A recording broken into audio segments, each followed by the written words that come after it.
Hi, Leo Sun and Rising. Welcome to your June 2023 Astro Update. It's Rena here. June is another jam-packed month. We are now over eclipse season, which took place during April and May with eclipses in fellow fire sign Aries, as well as water sign Scorpio in May, in early May. And that one actually was in your fourth house of home and family. And now we are in June, but there's still a lot of stuff happening. And one of the big stories is Venus going into your sign. But I'm going to talk about that in just a minute. I want to start on the 3rd of the month when we have a full moon at 13 degrees of Sag. Well, another thing is we have a couple of these significant transits that happen to be in fire energy, even though this is not the time for fire signs in general, because it's Gemini's season until the 3rd week of the month with the sun, in other words. So on the 3rd, this full moon at 13 Sag is in your 5th house, which is the house that you rule. So that makes it even more significant. And it's all about love and creativity and how are you developing these things. The full moon can bring something out in the open. Maybe it's a new idea for a creative project. Maybe you're finishing a creative project. It's finally done.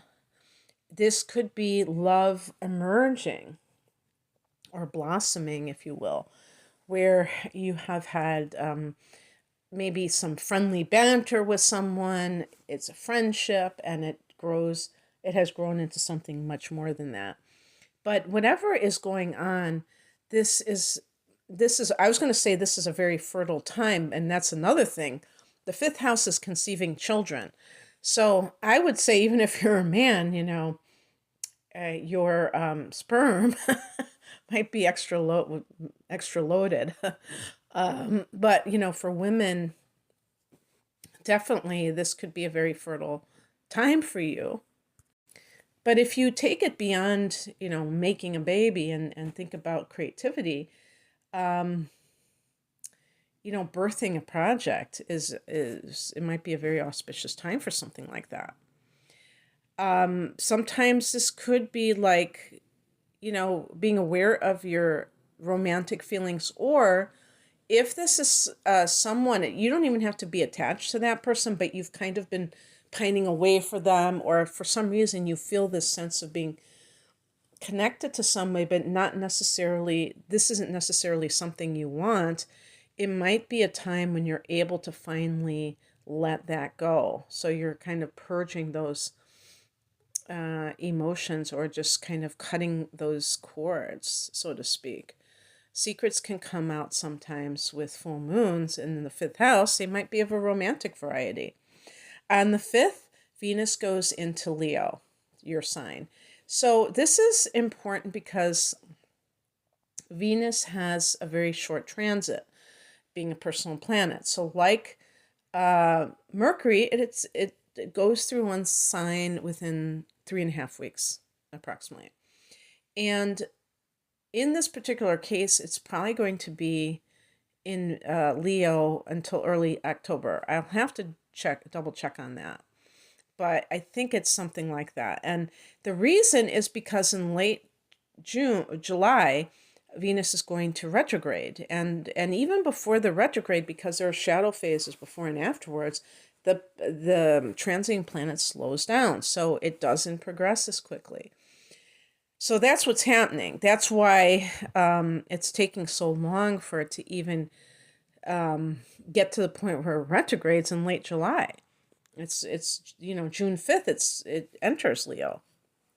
Now, why this is significant is because it hangs out in that area that much longer. So in your 1st house, Venus gives you the opportunity to attract great things to you. Remember, Venus is a benefic planet. It has a lot of positive effects. So that can be translated into being this irresistible person. Now, typically people think of in terms of love. Oh, wow, all these people are going to be attracted to me. Venus is the attractor, but it can be, a potential employer. It could be clients. So it can really run the gamut. On the 11th, Pluto goes back into Capricorn. And for Leo, this is occurring in your 6th house. So Pluto briefly made an appearance at 0 degrees of Aquarius, not getting very far at all, minutes rather than degrees. And now back in Capricorn, and we're going to have another of these retrogrades in 2024, and then full steam ahead towards the end of 2024 for 20 years in Aquarius, in your 7th house. So while it's in the 6th house, those issues that you faced when Pluto was in the 6th house, maybe it was this ambition that you had. Maybe you wanted to be this leader in your workplace. And whether or not that happened is a different story. But that could have set off other, like, chain reactions. I've already talked about that with coworkers and things like that, where it might not have been very pleasant in some cases. But now it's more on the internal level, or even if you wanted to reshape your health, transform your health.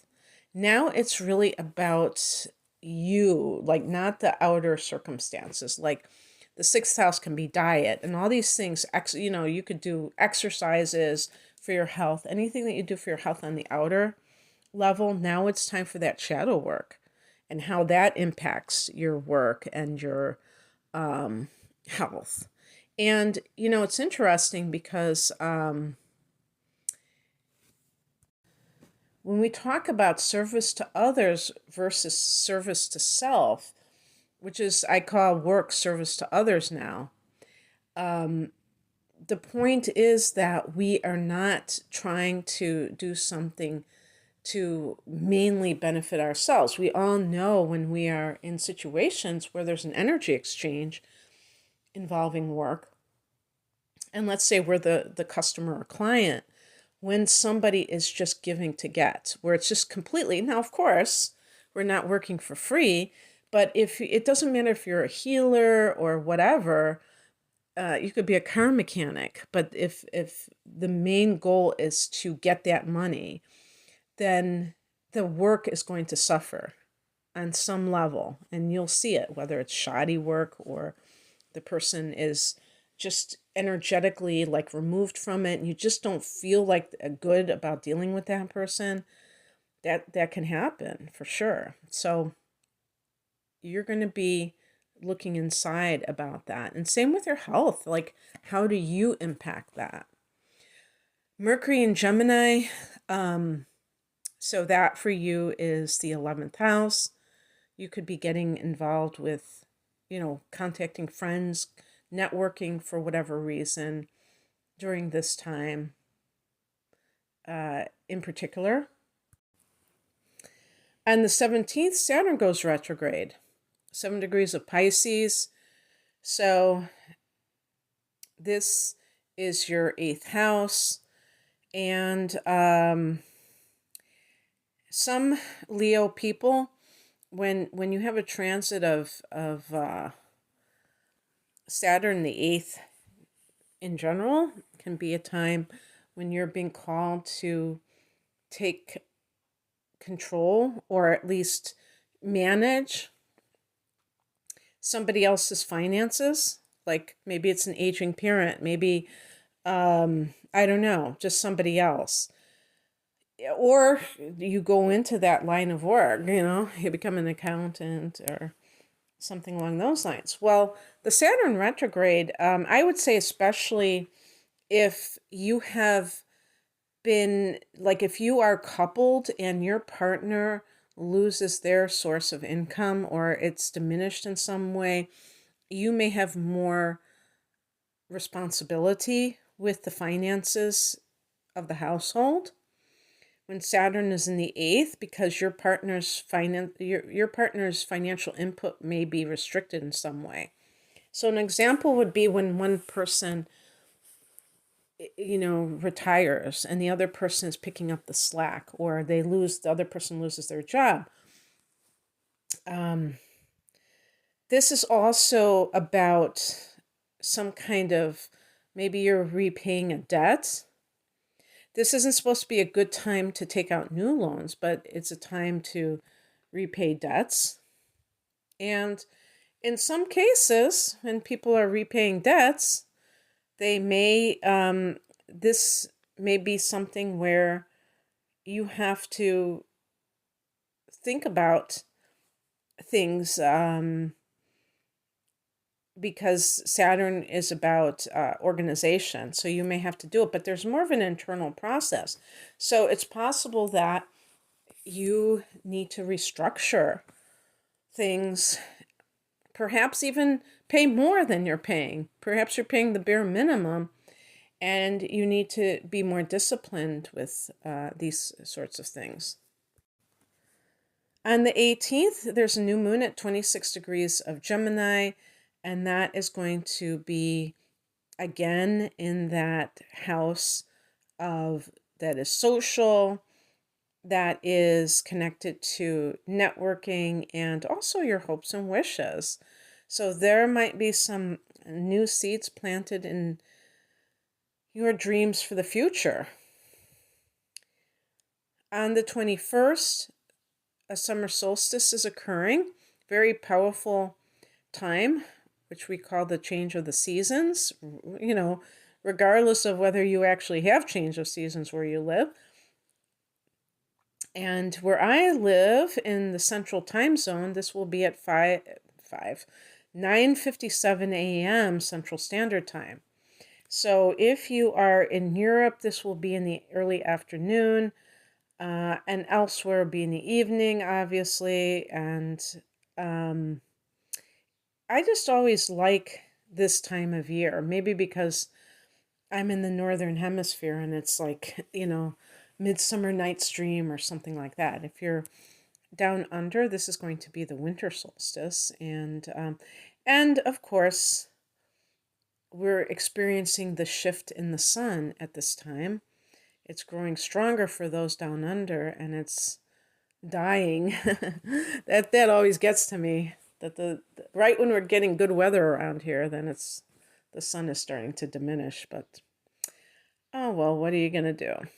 But yeah, it's gonna stay light for a long time, so don't get too freaked out. But so for you in Cancer, this is your second house of earned income. And 5 days later, on the 26th, Mercury goes into the second house too. So you're having, now, of course, I don't have, I should have kept it, because Mars is not changing signs this month. And I'm trying to remember, I think Mars went into Leo in May, because I'm recording this in May. But I don't have that information in front of me. So you might have Mars already in your sign with Venus, and now so that's in the first house, and then you're having this second house, which is very practical and concerned with your own money, occurring. And you're thinking, maybe you're crunching the numbers. I'm sorry, I said the second house, I meant the 12th house. I was wondering, because I had just done a reading where Mercury is in the second house. So in the 12th house, this is a place where Mercury has a little bit a difficult time, because usually when we're communicating, we're trying to convey information in a linear fashion. The 12th house is not linear. It's very irrational, but it's also very imaginative. So with that full moon in the 5th house, Leo, this can be a great combination for someone who is artistic, because you'll get these ideas that are coming from another realm. But, understand that you're coming into your because the sun is going into that 12th house too. So you're coming into this hibernation period. And what that means is that you may even feel physically drained a little bit, not totally up to speed. This is only for the time before you emerge during your solar return. And then you're going to, you may have like a lot of energy. So this is a time that may be more suitable for retreat, for reflection, for quiet, not being so social. And so this may, you may be more psychic at this time with Mercury. You may be getting these insights. So keep aware of what is happening during this time where it feels like things are very much inside of yourself, because you may have prophetic dreams, who knows, or ideas for creative projects when you dream. The 12th house is the dream state. On the 30th, Neptune goes retrograde in Pisces. So just like I was mentioning when I was talking about that 8th house, I mean, Neptune is right there with Saturn. Oh, another thing that Saturn in the 8th house can be is that the person may be taking some kind of courses that are connected to like shamanism, magic, anything metaphysical, even like astrology and the tarot and things like that. And they may be kind of easing up on that for whatever reason. Maybe they're having second thoughts. Maybe they're not sure if this is for them. And Neptune retrograde here can also, that can be like a reality check where if you thought that you were going to do something in one area, you start to have a little bit of qualms about it. And what I would say is that doesn't mean that you're not going to do anything in that area. Let me give an example. Let's say that you always wanted to be an astrologer and you started taking courses. Maybe with Saturn in that house, you want to do it, quote unquote, right. You want to get that certificate or whatever. And while you're doing it, you realize that something doesn't feel aligned to you for whatever reason. So you question whether or not you should continue to pursue this or work on this. And it could be that shamanism calls to you, or it could be that you feel more comfortable being a yoga teacher, and it's like more, it's like less esoteric and more something that you feel is universal and more people will benefit from. Who knows? So it doesn't have to be completely like that. But Neptune retrograde can simply mean maybe there's a bit of disillusionment because you thought that you had found this path that maybe is going to be tweaked, but not necessarily abandoned. So anyway, that's on the 30th. And that's what I have for you, Leo. I hope that this resonated. If you would like a private reading, I'm promoting my double readings. I have one that is natal chart interpretation, at least 1 hour of that, and an hour of transits for the next 12 months for a special price. And then I have the whole enchilada. That's called Deep Dive. I have the whole enchilada, which is an hour of natal chart interpretation with an hour of, or with a full-length tarot reading for a special price as well. And I have standalone readings. You can find out more information at the link below. I'm at ReinaMoonAstrology.com. Thanks for watching. No, you can't watch this. You can only listen to it. Bye.